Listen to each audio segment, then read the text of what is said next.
This is the story Roly Poly Riley and Friends, Friends to the Rescue by Greta.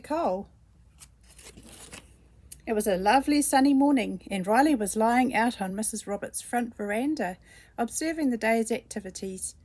Down the street there was the local primary school and he was watching all the kids go by. He was always entertained by their antics as they went skipping past. There's Roly Poly Riley. There was one girl in particular who always looked out for Riley as she went by. Even though she was a friendly girl, Riley was a little cautious of her as she would try to pick him up and give him a cuddle if she could. He really wasn't in the mood for that, especially today. As usual, she cried out, "Hello, Mr. Riley. I hope you have a perfecto day today." And then she would giggle as she continued on down the street. It was a standard joke, but Riley wasn't amused by it. It wore thin after a period of time of hearing it. There's the little girl. As time went by, the sounds of the kids' chatter and laughter subsided. Riley was really in his element of just being totally relaxed and absorbing the sun's rays. It didn't take long as a sound of paw nails were heard tip-tapping on the driveway.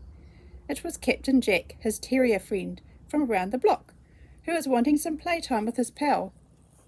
Riley definitely wasn't going to move from his spot, even though he always enjoyed Jack's company. This morning he just wanted to blob out and enjoy the sun's heat. Jack realised that Riley wasn't going to move, so he plopped down beside him and joined him.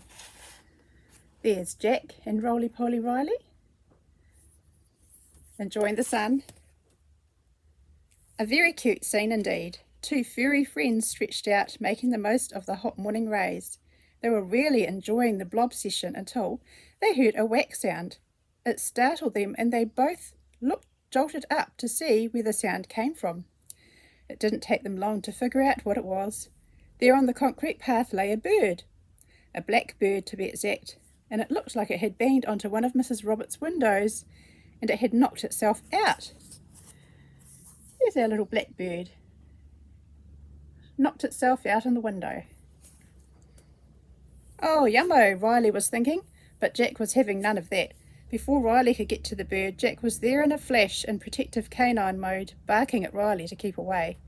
The commotion soon brought out Mrs. Roberts. She hobbled over to where they were. "Oh, what do we have here?" she inquired. "Oh my goodness, it's a Tweety bird. That doesn't seem to be in good shape," she shrilled. She scooped up the bird in her arms. By this time the blackbird was coming to and was starting to squawk. "Calm down, wee feathered friend. You'll be right. I think we should take you straight to the animal hospital." She was meaning the vet. Here's the little black bird. She placed a blanket in the front basket of her scooter and laid the bird down in it and zoomed off down the street with both Riley and Jack close behind. There was a lot of activity down the vet shop.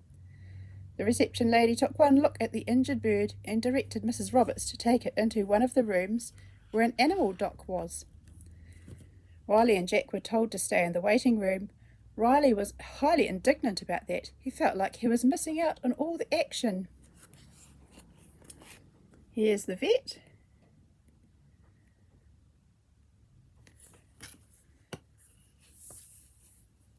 It seemed like a long time had passed before Mrs. Roberts, the blackbird, and Doc came out again. He gave Mrs. Roberts a bottle of medicine and gave clear instructions as to what she was to do with it.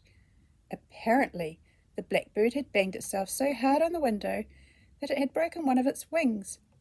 It now had a splint attached to it. The doc then came over to Riley and laid down the law, so to speak, that he was not to go near the injured bird while it recovered. He gave Jack a wink, giving the indication that he should take guard when he could. Here's the little black bird with the injured wing.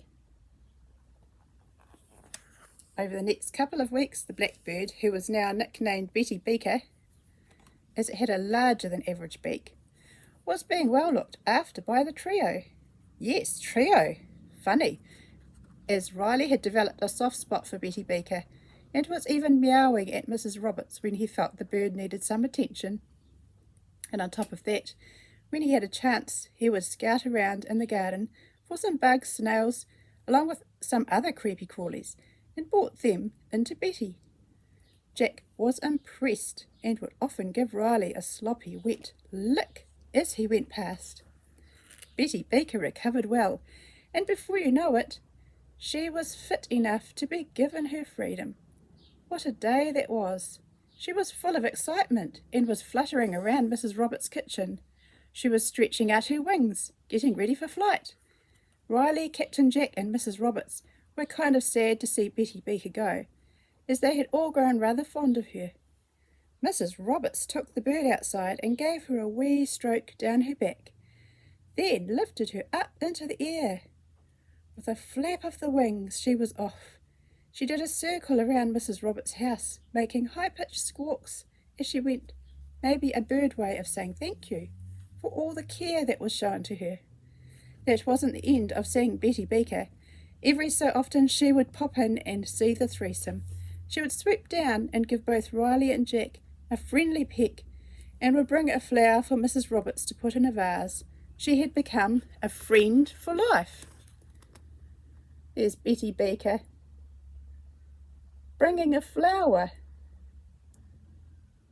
and she had become a friend for life. That was the story. Roly Poly Riley and Friends. Friends to the Rescue by Greta. Hope you enjoyed it.